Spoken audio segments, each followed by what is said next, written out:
Kabe'de hacılar hu der Allah, yer gök inim iniler Allah. Melekler defterin yeniler Allah. İzin ver de Kabe'ni görelim Allah. İzin ver de yolunda ölelim Allah. Göster cemalini görelim Allah. Kabe'nin yolları taşlıdır Allah. Hacıların gözleri yaşlıdır Allah. Dervişlerin ciğeri ateşlidir Allah. İzin ver de Kabe'ni görelim Allah. İzin ver de yolunda ölelim Allah. Göster cemalini görelim Allah.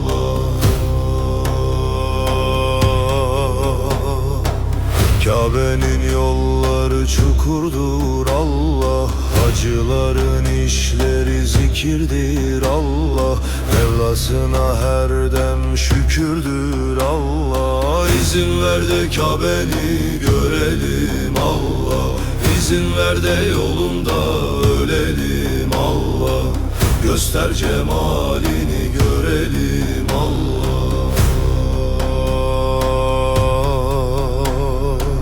Kabe'nin örtüsü yeşil Allah. Gün doğmadan ışır Allah. Hepimizi Kabe'ne çağır Allah. İzin ver de Kabe'ni görelim Allah. İzin Kabe'nin yolları çukurdur Allah.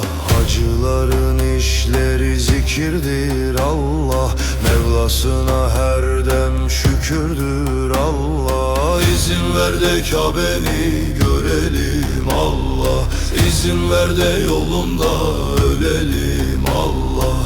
Göster cemalini görelim Allah.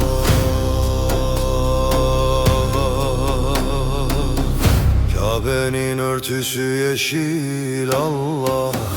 Gün doğmadan ışır Allah. Hepimizi Kabe'ne çağır Allah. İzin ver de Kabe'ni görelim Allah. İzin ver de yolunda ölelim Allah. Göster cemalini görelim Allah.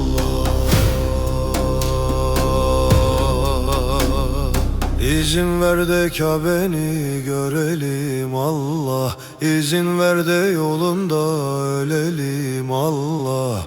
Göster cemalini görelim Allah. Yolunda ölelim Allah. İzin ver de Kabe'ni görelim Allah.